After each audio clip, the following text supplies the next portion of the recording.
Antes de pasar a la lección 331, corresponde ahora el tema especial número 12, que es el ego.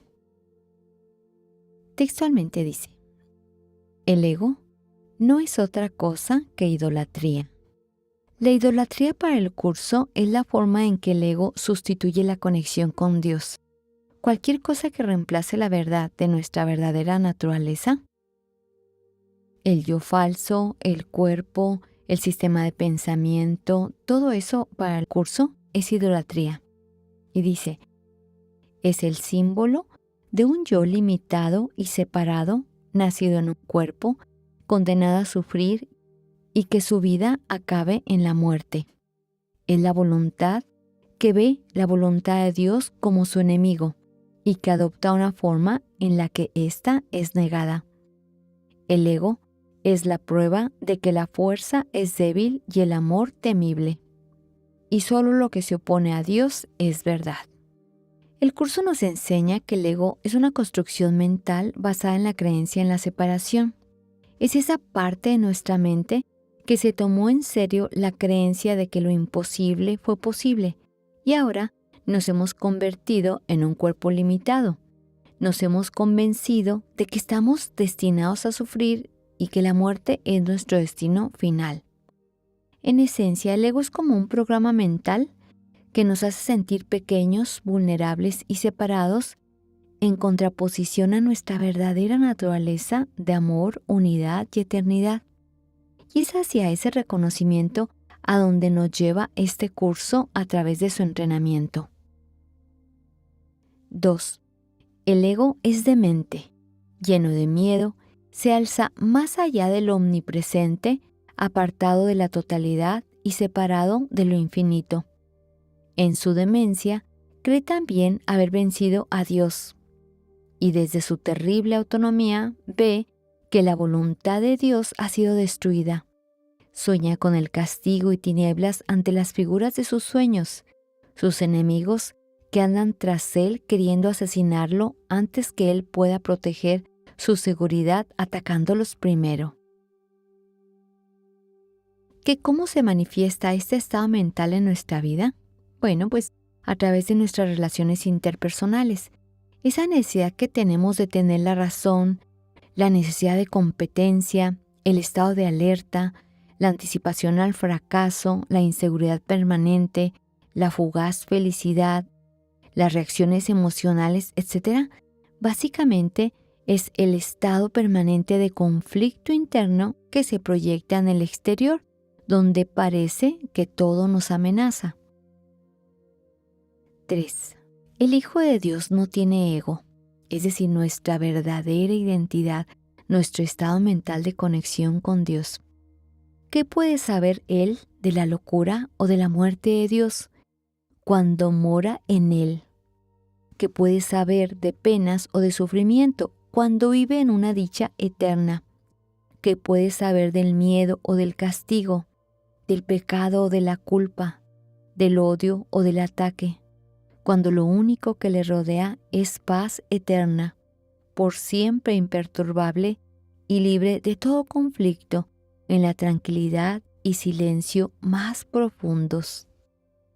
De ahí que todas las tradiciones espirituales promueven el silencio, la quietud. El curso dice que la paz es el puente para llegar al amor y que el amor es Dios. Por lo que para alcanzar esa paz, el curso enseña la práctica del perdón, dejar de juzgar, aprender a ver más allá de las apariencias, reconocer la luz en los demás, cultivar la tranquilidad interna, etc. Lo importante es crear momentos de pausa donde la paz y el amor reemplazan el miedo y el conflicto. 4. Conocer la realidad significa no ver al ego ni a sus pensamientos, sus obras o actos, sus leyes o creencias, sus sueños o esperanzas, así como tampoco los planes que tiene para su propia salvación ni el costo que conlleva creer en Él. Desde el punto de vista del sufrimiento, el precio que hay que pagar por tener fe en el ego es tan inmenso que la ofrenda que se hace a diario es la crucifixión del Hijo de Dios. Y la sangre no puede sino correr ante el altar donde sus enfermizos seguidores se preparan para morir. ¿Cómo traduciríamos esta metáfora a nuestra vida? ¿Cómo es que le damos vida al ego? Bueno, pues, si el ego es un estado mental que mantiene un conflicto permanente con el Espíritu Santo, lo apoyamos al alimentar su sistema de pensamiento. Estos pensamientos que incluyen juicios, la idea de sacrificio, rencores del pasado, preocupaciones por el futuro, refuerzan el miedo que se deriva en dolor emocional, con lo cual literalmente nos crucificamos a nosotros mismos al abandonar el amor o nuestros pensamientos reales, que son el medio por el que mantenemos nuestra conexión con Dios. El Espíritu Santo no entra en conflicto con el ego, no quiere desaparecerlo, quiere que lo trascendamos, que nos cambiemos de sistema de pensamiento a través de nuestros pensamientos rectos, nos enseña a perdonar los pensamientos ilusorios y nos conduce a ese estado mental de unidad y paz. 5. No obstante, una sola azucena de perdón puede transformar la oscuridad en luz y el altar a las ilusiones en el templo a la vida misma. Aquí la azucena representa un acto genuino de perdón que puede cambiar totalmente nuestra experiencia interior. Y la paz, dice, se les restituirá para siempre a las santas mentes que Dios creó como su Hijo, su morada, su dicha y su amor completamente suyas y completamente unidas a Él. Hasta que llegue el tema especial, en las próximas profundizamos un poco más. Pasemos a la lección 331, donde la idea de hoy dice: el conflicto no existe, pues mi voluntad es la tuya. Tomando como referencia el tema especial y que no deseamos identificarnos más como el ego o como un personaje separado de Dios, profundiza la oración. Eres tú quien la reza. Cierra los ojos y respira como sabes hacerlo, lento, suave y profundo. Recuerda, al inhalar, invocas su presencia y al exhalar te vas relajando.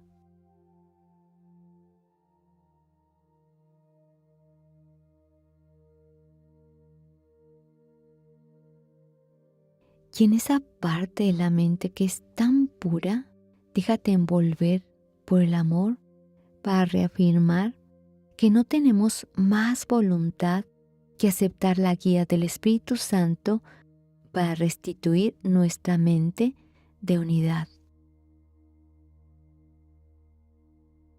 Escucha.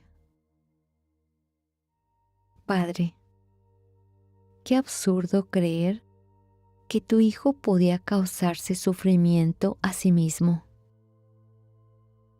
¿Cómo iba Él a poder planear su condenación sin que se le hubiera provisto de una manera segura de liberarse? Me amas, Padre, y nunca habrías podido dejarme en la desolación para morir en un mundo de dolor y crueldad.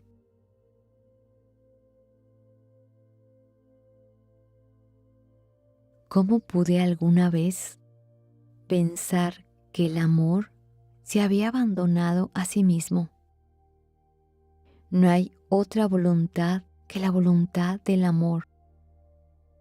El miedo es un sueño y no tiene una voluntad que puede estar en conflicto con la tuya.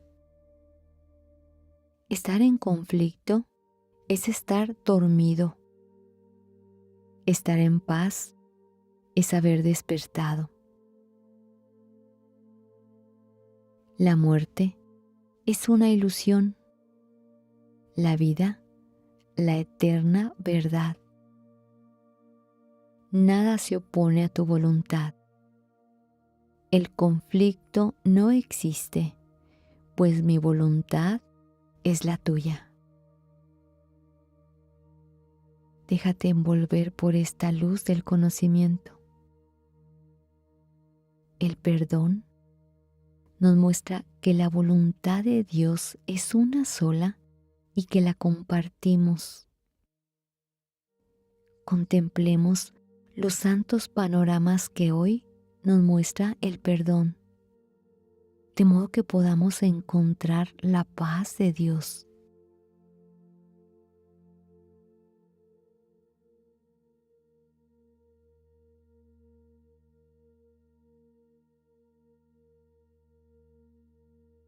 Vigilamos nuestros pensamientos y elegimos solo aquellos que se mantengan en línea con su voluntad.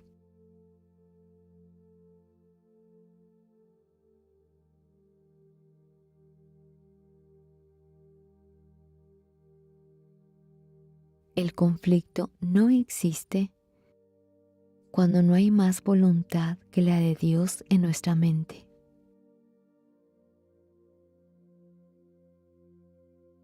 Amén.